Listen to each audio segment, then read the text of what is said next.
Olá, tudo bem com vocês? Eu sou a professora Mariana e este ano estarei com a disciplina de Geografia. Espero que tenhamos um ano maravilhoso, de muitos aprendizados, muitas informações, muito companheirismo e dedicação, certo? Então, um grande abraço a todos e nós nos veremos ao longo das aulas. Então, vamos lá, dar início ao nosso primeiro conteúdo. São os conceitos demográficos. Vamos aprender um pouquinho sobre demografia, população, como está a população do Brasil, do mundo. Vamos aprender, não é verdade? Então, população absoluta, inicialmente, nosso primeiro conceito, é o número total de habitantes de um país, ou de uma cidade, de uma região. Então, se eu perguntar a vocês, qual é a população absoluta de Surubim? É a população total de Surubim, né? Temos aproximadamente 70 mil habitantes. O que é um país populoso? É quando nós temos um grande número de habitantes no país. Ou seja, China, por exemplo, temos mais de 1 bilhão.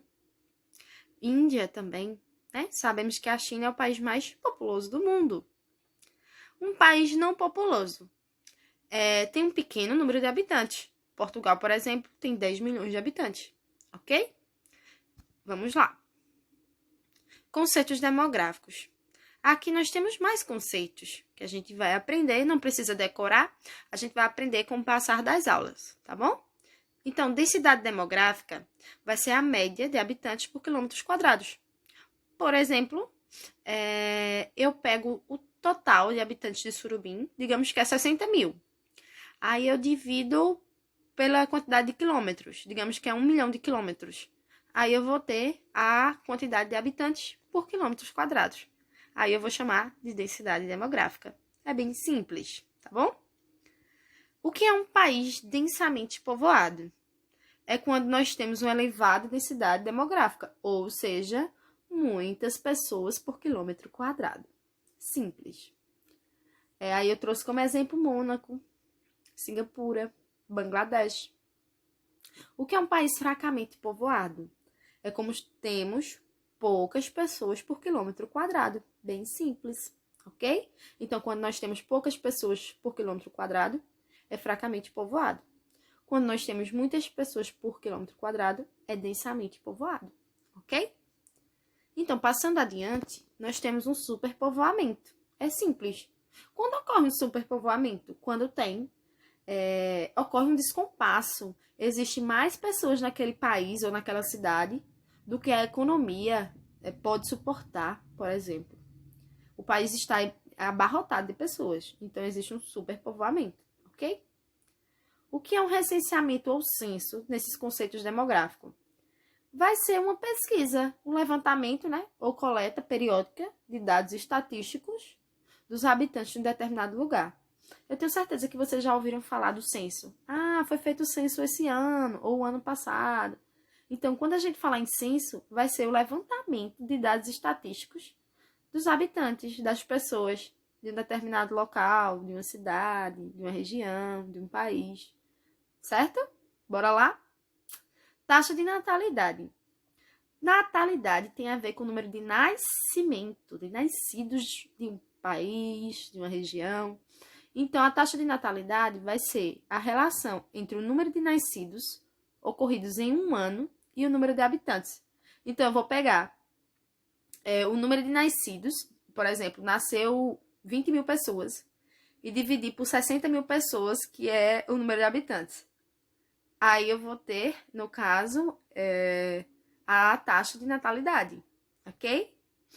A taxa de mortalidade é a relação entre o número de óbitos ocorridos em um ano e o número de habitantes.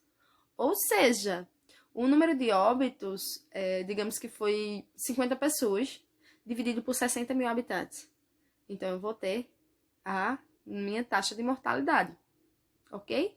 Claro, a gente tem que levar em consideração em um grupo de 1.000 pessoas aqui, que eu deixei escrito no slide para vocês. A gente vai ter mais oportunidades para falar sobre cada um desses conceitos. Aqui eu coloquei uma imagem sobre os países com o maior e menor número de habitantes. O maior número de habitantes está em vermelho. A gente vê China e Índia em destaque, não é verdade? Temos Estados Unidos, Brasil e também Indonésia em roxo, que são os países que também têm um grande número de habitantes. E aí, sucessivamente, como vocês podem ver no mapa. Mais alguns conceitozinhos simples, que como eu já disse, não precisa gravar, a gente vai aprendendo no decorrer das aulas. Vocês vão ficar com essa videoaula para vocês também, para sempre que tiverem dúvidas, dar uma observada, tá bom? Ou perguntar à professora no privado, porque eu posso ajudar vocês também, tá bom? Então, vamos lá. Taxa de fecundidade. É a média de número de filhos das mulheres entre 15 e 45 anos. Então, vai ser uma média, né, da quantidade de filhos das mulheres em idade reprodutiva, que é de 15 a 45 anos. Mortalidade infantil é o número de crianças que morreram antes de completar um ano de vida, medida a cada 100 ou a cada 1.000 crianças nascidas. Então, vai ser também uma taxa, né, de mortalidade. Expectativa de vida vai ser a idade média que a população alcança. Quando a gente fala assim, o Brasil tem uma expectativa de vida alta, ou seja, as pessoas elas morrem mais tarde, né? Há mais idosos naquela população. Quando eu falo, a expectativa de vida é baixa, ou seja, temos menos idosos, as pessoas morrem mais cedo, tá bom? Bora lá. Nós tivemos, né, algumas fases do crescimento populacional no nosso planeta. A primeira fase do crescimento populacional ela foi lenta. Por quê? Essa fase ela vai desde os primórdios da humanidade até o final do século XVIII. Tinha uma alta taxa de natalidade, ou seja, muitas pessoas nasciam e uma alta mortalidade. Muitas pessoas morriam. Por quê, Mariana? Porque nessa época a expectativa de vida era baixa, não havia remédios, não havia vacinas. Realmente a saúde era muito precária.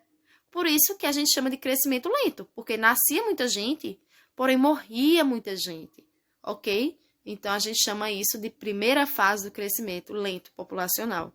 Era um crescimento realmente lento. Nascia gente, mas morria gente também. Entendido? Não entendeu? Volta ou pergunta à professora.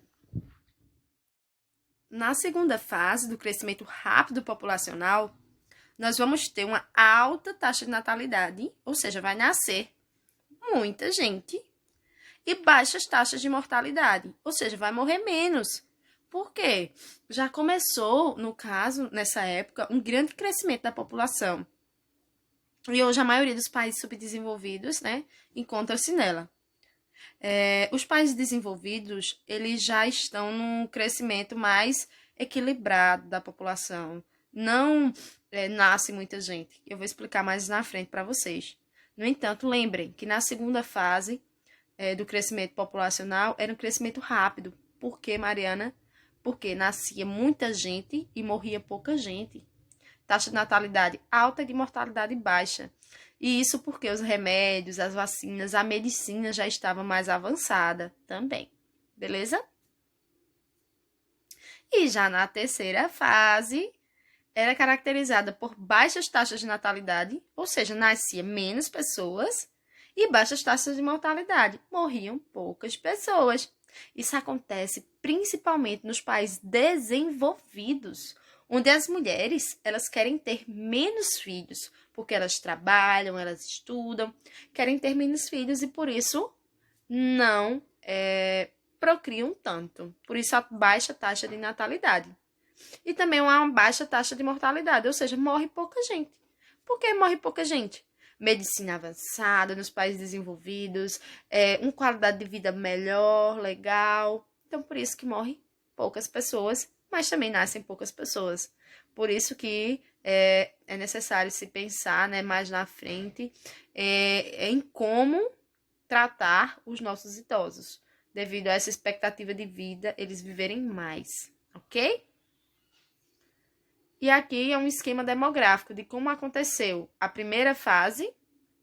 A gente vê uma estabilidade nesse crescimento, ou seja, nascia muita gente, mas morria muita gente. Aí depois houve uma queda na morte, né, na mortalidade e um aumento na população, vocês podem ver aí no gráfico. E na terceira fase, houve a queda, tanto no nascimento quanto na morte das pessoas. Paramos aqui nesse slide, ok? A partir da próxima aula, veremos mais alguns conceitos, mais algumas teorias importantes. Um grande abraço. Dúvidas no privado, tá bom? Um beijo para todos.